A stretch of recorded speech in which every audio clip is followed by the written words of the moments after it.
Daylight, my MVVs, welcome. Report reaching us right now is that two Oloris, Olori Oletik and Dr. Lizzy were able to prove their innocence during the weekend. But the question right now is why are others, holding back? They said the Ooni of Ife slams, others. That is Ebony, Blow, and Ipe, okay, and Gospel. That if you are involved, you will face the full wrath of the law. That said this was what happened over the weekends, okay? Daylight, you do know what is going on in the palace of the Ooni of Ife. And they said the palace is no longer at ease. The Ooni of Ife has spoken in anger. His patience worn thin by the web of deceit surrounding the Are Crown crisis with two of his Oloris, okay? Oletik and Dr. Lizzy proving their innocence. The question now remains, why are others holding back? Now, in a moment of sheer frustration, they said they only turned to Ebony, Blow, and Gospel and Ipe. If any one of you is involved in this, you will face the full wrath of the gods. I am sick and tired. Go and take your oath before coming back to say anything to me. Now, let us not be deceived. This is no ordinary accusation. When the Ooni of Ife, the spiritual and traditional custodian of Yoruba land, speaks in this manner, it means the situation has escalated beyond human intervention. The gods have been offended. Now justice must be served. We do know that in the Yoruba tradition, when an oath is demanded in such a sacred matter, it is not a mere ritual. It is a life and by declaration. Taking an oath in the presence of the gods means invoking divine forces to bear witness to one's innocence. But beware, if someone takes an oath falsely, the consequences are usually there. Go through the Yoruba history. I do know that it's not everyone who is fascinated, by the Yoruba history, the Odua history, the way I am. But I used to read. I am so fascinated, okay? Now, for those who lie under oath, the gods do not wait. The punishment can range from mysterious illness, sudden misfortune, disgrace, infertility, madness, and even by seriously. This is what happens. You cannot go under oath and go and lie. Apparently, these people are just wondering. I do know that it's not all of them that might be involved. Okay, not all of them might be involved. But because of some of the things they've done in the past, maybe that is why the guilt is not letting them go for the oath. Now, let's discuss the most pressing issue. What happened if any of these women is found guilty?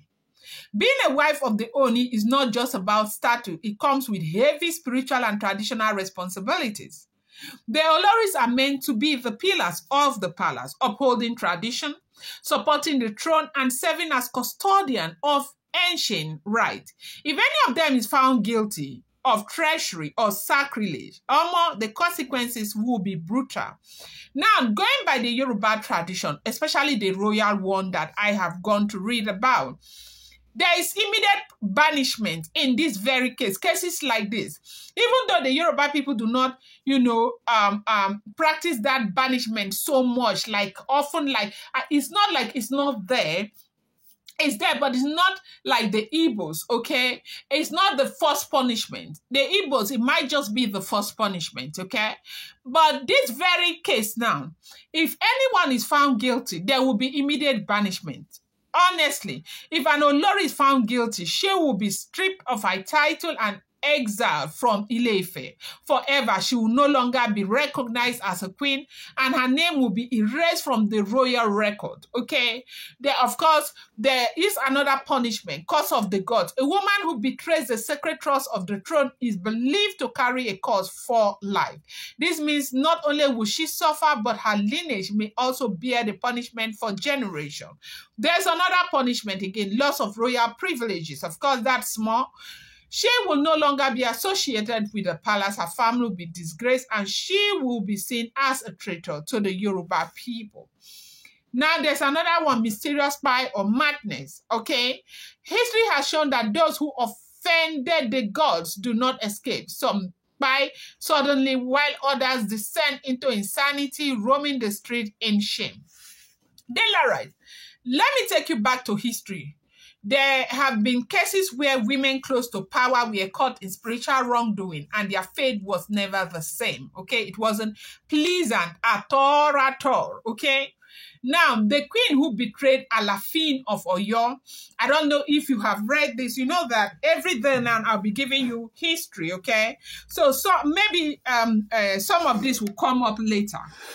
There was a queen who betrayed the Alafin of Oyo. Many years ago, a queen of the Alafin of Oyo was caught conspiring with enemies of the throne. When the priests were consulted, it was revealed that she had used spiritual manipulation to weaken the king's authority. Her punishment, she was banished and later found by under mysterious circumstances. So now this alone should tell you, one of the highest attack you can bring upon the Ooni of Ife is to weaken his king's authority, weaken his authority. And there are so many different ways that they have been doing it, even to Kabiyesi now, the Ooni of Ife.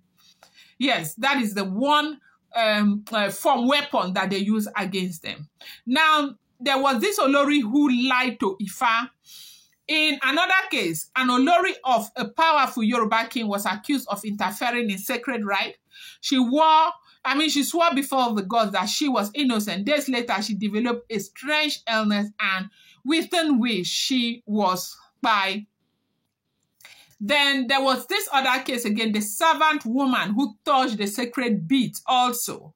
There was another case in Ile-Ife history. There was a woman who secretly took sacred beads meant for the Oni's ritual. The gods did not wait. She went blind overnight and never regained her sight, okay? Now, the Ooni of Ife has drawn the line. You know, Olori, of course, Oletik and Dr. Elizabeth have proven themselves, but what about the others? If they are truly innocent, why are they delaying their oath? The other day, we heard that Ebony's family, they were saying she's breastfeeding. And, you know, these people started saying that breastfeeding has got nothing wrong with it. And right now, the fact that Oletik has gone to go and take her own means that Ebony does not even stand a chance. Why will you say you're breastfeeding? As a matter of fact, Oletik is even breastfeeding too. And so it has nothing to do with it. Now, Delared, let us watch closely. Will, you know, Ebony, Blow, and Ikpi Gospel would dare stand before the gods to swear? Now, the thing, what people are saying is that if they stand, that will be fine. But if they don't, that is a good place to look. This is not a small thing that we are hearing. I'm going to bring you more update. Do not forget that these are all alleged, rumored, unverified information making the rounds on social media and should not be seen as facts.